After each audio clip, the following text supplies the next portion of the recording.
Fold, press, turn. Fold, press. Yeah! A little flour, and I'm going to dust the table.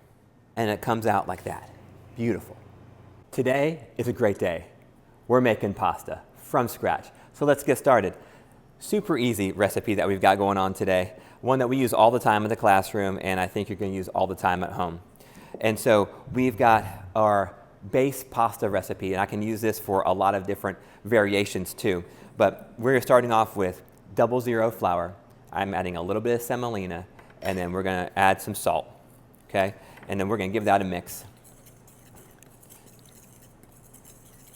00 flour you can find at most grocery stores these days. And then we're going to start off, and we're going to make a hole, okay? And so we're going to make a hole in the flour so we can crack in our 2 eggs. Now the eggs is where you get all the water from, so you need to get everything out of your eggs so that it comes together really nice.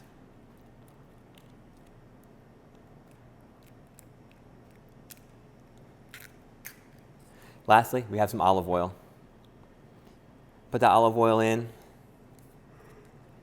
and we're about ready to start mixing. So we're going to start off scrambling your eggs. I'm trying not to get a lot of flour at this moment. I'm just scrambling the eggs. And here in just a minute, we're going to start adding the flour to it. Now you can do this on the table. I made basically, if you've seen other videos, sometimes there's flour on the table and they make a well. I do the same thing. I just like a bowl to start with, and then eventually we're going to head to the table. So once we get a good scramble on the eggs, we're going to start adding little bits of flour to this mix. So 00 flour is it's a flour that has a lot of protein in it, so we can have a lot of bonds and we can create a lot of gluten. And if you don't know what gluten is a byproduct of 2 proteins that are in the flour. So we have 2 proteins, one's called glutenin, the other one's called gliadin. And when you get those 2 proteins wet, they start to stick together. And once they stick together, that creates the gluten strands, the strength and elasticity that we're used to in a dough. And it's why gluten-free things are so hard, because gluten-free flours don't have those proteins in them. And so for today, we're going full gluten. Oh yeah. And so this is great. This is a great recipe. And what I'm trying to do right now is I'm trying to mix all the dry flour into the dough, right? And that will help us basically, I like to get the dough dry before I put my hands into it so my hands don't become a sticky mess. And so that's where we're at. And so when it comes to flour, we should talk a little bit more about flour, because there's 3 categories of flour. There's all-purpose flour, there is bread flour, and there is cake flour. And the difference between them are those 2 proteins I was talking about, the glutenin and the gliadin. And the stronger the flour, the more protein there is in it.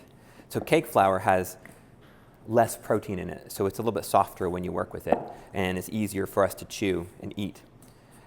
Then you have your bread flour category, which has a lot of protein in it. And when you have a lot of protein, you can have a lot of bonds and you can have a lot of strength in the dough. And then all-purpose flour is just a mixture of those 2. It's a mixture of bread flour and it's a mixture of cake flour kind of mixed together, and you get a flour that's good for a lot of things but not great for anything. And so the more you specialize your flours, the better all of your baking and cooking will come out. And so we have definitely several different flours that we use here at the classroom, and I use for different things. This particular flour, the 00 flour, the 00 flour just refers to how finely the flour is ground. It's ground into a really, really fine powder, much finer than your all-purpose flour or a general bread flour. And the goal with that is it makes you a really smooth end result. And so this dough that we're making right now is going to be really smooth. And I use 00 flour for only specific things. I use it for pizza dough. I use it for pasta dough. I use it for some Asian dumplings. Something where you want a smooth, refined, finished product. And so my goal right now that we're getting this dough mixed, is to use the bowl. I like the bowl to push against. That's why I enjoy using a bowl to begin with, to get to kind of the stage I'm at right now. And also it helps keep all the crumbs so that I can get a hold of the crumbs. Because right now I've got a decent amount of dough, but I have a lot of crumbs in the bottom. And so because of the crumbs in the bottom, I want to be able to get those crumbs into the dough. And that's my goal. And so once I'm about 90% one big dough ball and about 10% crumbs, that's when I'm going to go to the table. And so when I go to the table, I'm going to make another hole, and I'm going to take all of the crumbs and put them in there because we need them. And once they're in, once all the crumbs are in the top, I like to give them a little press to help get them started getting wet. Sometimes the crumbs are the hardest things to actually get mixed into the dough because they don't want to get wet. And then so from here, we're going to start to knead the dough. And so we have a method of kneading the dough that works for just about anything. Our 3 steps to kneading a dough are: first we fold the dough in half, press it one time, and then turn the dough. Fold, press, turn. So we're going to fold this dough in half. I'm going to press one time gently, and we're going to turn the dough. Fold, press, turn. Fold, press, turn. Fold, press, turn. And as you go through and you fold, press, and turn, we're going to go ahead and take all the crumbs, and when they come out, just make another hole, put them right there into the dough, and we're going back to fold, press, turn. Let's talk about what's happening a little bit while we're doing this. So what's happening to those protein strands, to the proteins, because we fold, press, turn, it gives the opportunity for those 2 proteins to pass by each other and start to connect and create the gluten strands that we so need to make this an elastic and stretchy pasta dough, right? And so then once they connect and we continue to knead, it'll make them stronger, and that's our goal. But there's some other things, like if you've ever tried making pasta dough or other doughs, there's a few things you need to know when you're kneading the dough. And that is, if you press really hard, what happens when you press really hard, this dough is basically flour full of water. All the water is from the egg whites. And so if you take a sponge and you fill it full of water and you put it on the table and you smash it down, all the water is going to come out everywhere. So for us, the same thing happens with your dough. If you take your dough and you start pressing really hard, you're going to smash all the water out and press the water out to the table. And when you press the water out to the table, then it makes your dough sticky. And when your dough is sticky, most people grab the dusting flour and they start adding flour. Okay? But not you, not today. Okay? So the goal for you is, if your dough is sticking, you want to press a little bit lighter. And if it's still sticky, press a little bit lighter. And you want to be able to press it light as a feather, fall into the ground. And if you're pressing that light and it's still sticky, then we'll go to dusting flour. But most of the time, what I have found from teaching hundreds of people, if not thousands of people, how to make pasta, is that if their dough is sticky, they're pressing too hard. And so I can be super gentle and to make this process happen. So fold gently, press gently, turn. Fold, press, turn. What you can see right now is that my dough is coming together. It's smooth on the outside. And the 2 things I look for to know when a dough is done, first is when I press on it, my fingerprint will magically disappear. And the second, it should be smooth on the outside. So I'm almost there, we're going to continue. So I'm going to fold, press gently, turn. Fold, press gently one time, turn. Fold, press, turn. Fold, press, turn. Well, small things that you should note while we're making pasta dough is, if you press really hard with your hands here, a lot of times you can start to tear things, all right? And we don't want to tear the gluten strands. That's counterproductive. We want them to stick together. And so the tighter your dough gets, the lighter you're going to need to press. And you're going to need to look for things like this. Like if I press really hard and your dough starts to look rough on the outside, that means you're tearing things. Instead, your dough should be smooth on the outside. It should start looking smooth like this, not rough like we had just a minute ago. And then after that, we're just going to give it a check and see if our dough is done. We're going to fold, press gently, turn. Fold, press gently, turn. Fold, press, turn. And now I'm almost there.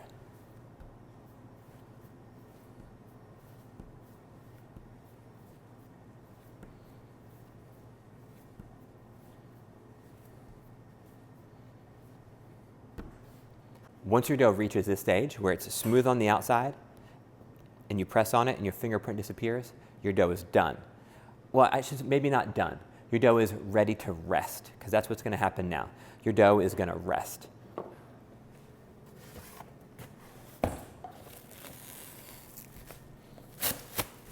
So I like to put it under some plastic wrap. And we're going to let it rest for 15 or 20 minutes.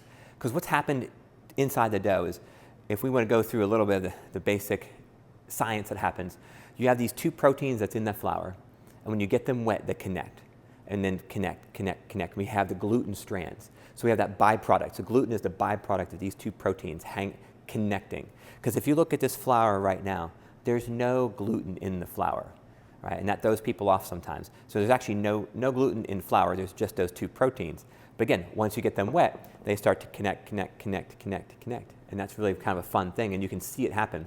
But then as you start to knead the dough more, the connections become strong, and your dough becomes very, very tough. And that's good, because we want to develop strength in your dough while you're making it.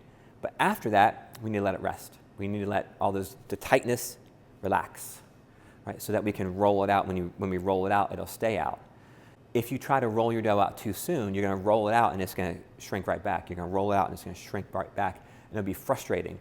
So instead, let it rest, so that when you roll it out later, it'll roll out and stay. And it'll be much softer and easier to work with too, after about 20 minutes, sometimes 30 minutes of resting, depending on how much you need of the dough. The fun continues. If you've never rolled out pasta dough before, it is a blast. And I thoroughly enjoy it, and so we're going to get started. So what we're going to do first is we're going to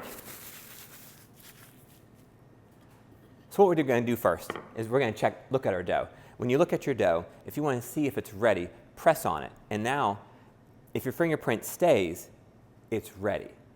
And if your fingerprint still disappears, it may need to rest a little bit longer. And so this dough is ready. So I'm going to take a little flour, and I'm going to dust the table. I like to dust it in front of my pasta machine, so I kind of have that flour to work with. And then we're going to roll this dough out. Okay, the dough right now is too thick to fit into the machine, so we need to do a little bit of rolling by hand.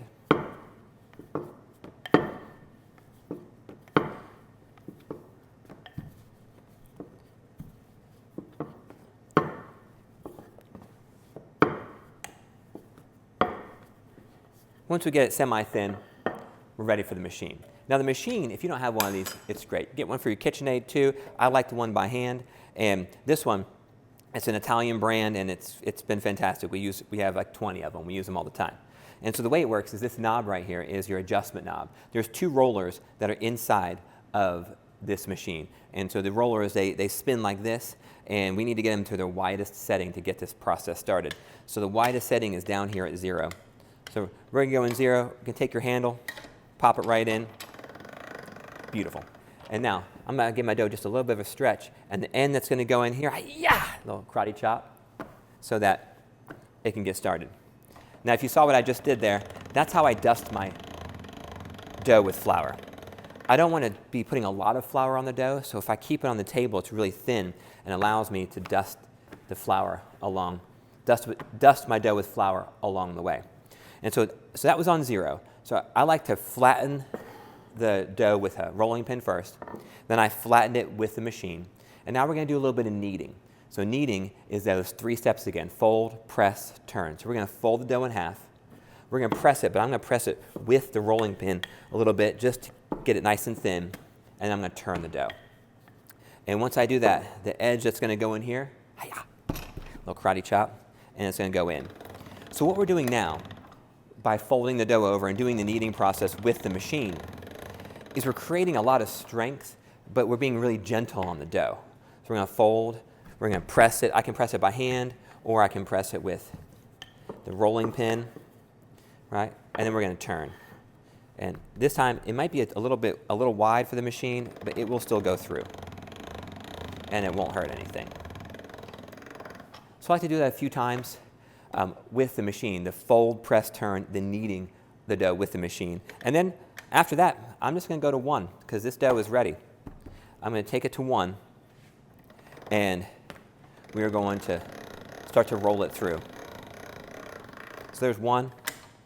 I'm going to go to 2.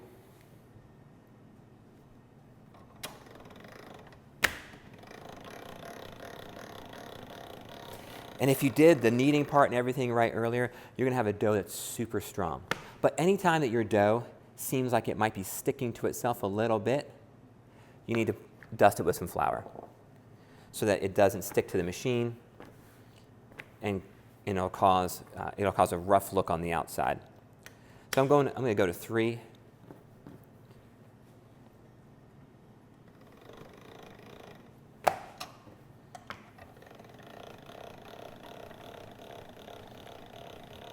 And depending on what you're making with this in the end will depend on how thin or thick you leave the dough.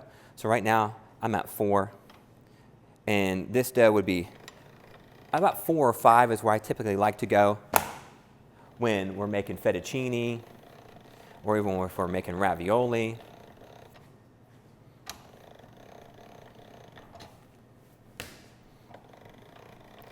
Now if you notice, once the dough starts to get long, it can be hard to handle. And especially if you use your fingers, okay? If you use your fingers, then you're gonna either put holes in the dough or you put wrinkles in the dough, and that's not good because they'll turn into tears. So instead, I like to use my hands. So put my hands out like this, and I throw the dough over the back of my hand. That's the easiest way to manipulate and to control the dough. So I'm gonna go to 5.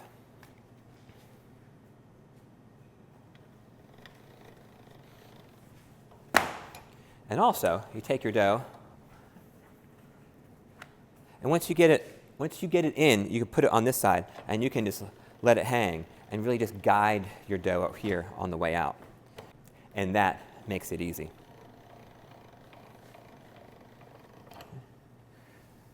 So I'm at 5. I'm going to stop right there. And then this dough, depending on what I'm using it for, if I'm using it for raviolis or if I'm using it for some garganellis, depending on what shape I'm using, if I need the dough to stick together, tortellinis maybe, I would use it right now because it's wet and it'll stick together. But if I want to make fettuccine or any sort of long pasta, I would let it dry out before I use a cutter to cut it into pieces, whether by hand or with the cutter that comes with the machine. There's how you roll out the pasta dough with a pasta machine. Super easy. You can do a lot at a time. And then you can do a ton of things with the dough after that. Now let's cut the pasta. And cutting the pasta is simple and easy with a few things you need to know. So we have our cutter. We have the fettuccine side and we have the linguine side. And there's these 2 rails on the cutter that also fit onto your machine. It slides right in. Most of the machines come with the cutter already, so it's really nice to have around. And then just for safety's sake, especially if you're new to making pasta, rolling pasta out and cutting it, put a little flour on your dough. I think flour is a good safety mechanism to keep your dough going through the machine, because what we want to avoid your dough wrapping around the actual cutter. If it wraps around the cutter, it's really hard to clean. You got to take the whole thing apart, get everything out. And so if your dough isn't dry, like your dough without flour should feel like 80 grit sandpaper. And if it doesn't feel really, really rough, it's probably not dry enough to go through the small cutter. So instead, use the big one. And so if you start going through any of the cutters and it starts to stick and wrap around the cutter, it's going to cause you a problem. So next is I like to just take my thumb and I press right at the edge just to get a little kind of moisture to the surface to help us get started. Then your handle comes out of the actual roller. It just slides out, slides into the cutter, and there's no adjustment. It's just one size. And then, again, especially when you're a beginner, just start super slow. Okay? You go super slow to make sure that it's going through the machine. Let's take a peek. All right, it's going through, perfect. And once it's going through, you can speed up.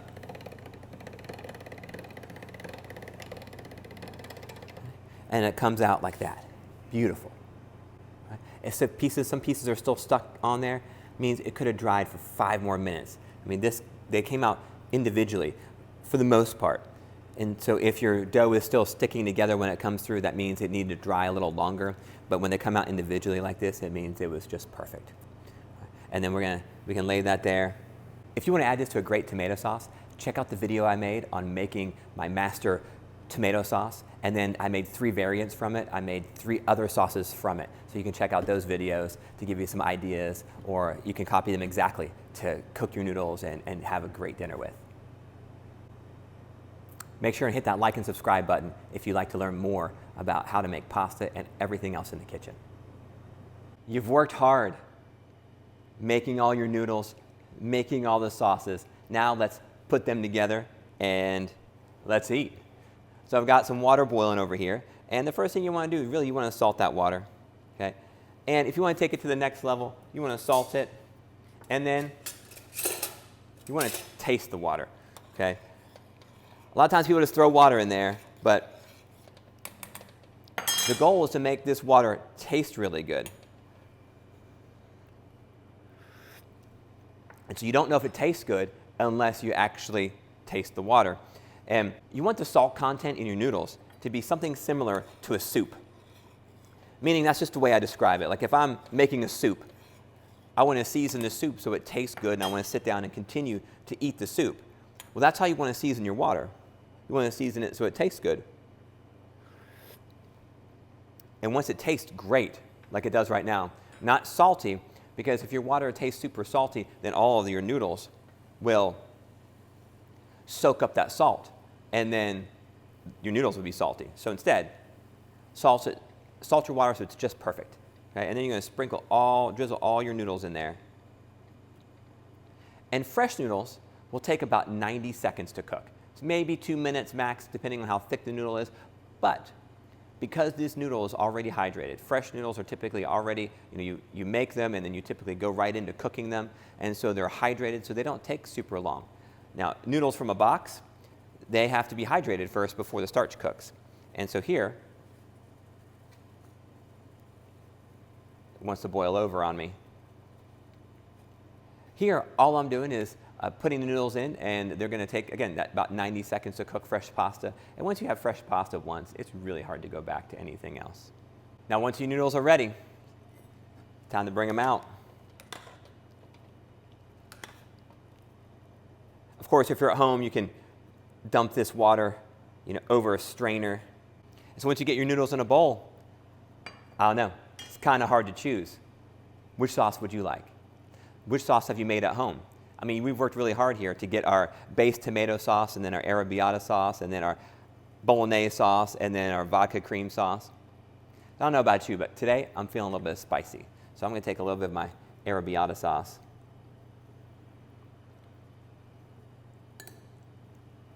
Put it over my noodles.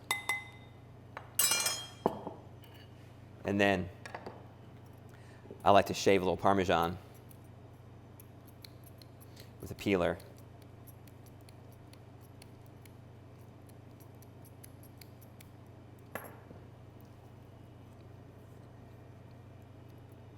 You gotta taste your work. Put some of that on top.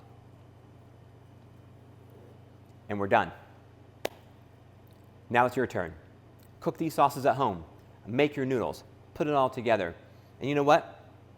Make a bunch of tomato sauce today, and then for the next couple of days, you can have a different meal every night of the week just by changing up the sauce a little bit. So that's what I have for you. I hope you enjoyed it. Hope you learned something. Thanks for cooking with me today. And if you love this video, please make sure to hit the like button, subscribe to my channel, because this is what we do. We just teach great cooking fundamentals so that you can execute these same things at home. That's my goal in life. And so my goal is to help you win at cooking and win at life. Hopefully I've done both of those for you today. Thanks for cooking with me, and let's do this again soon.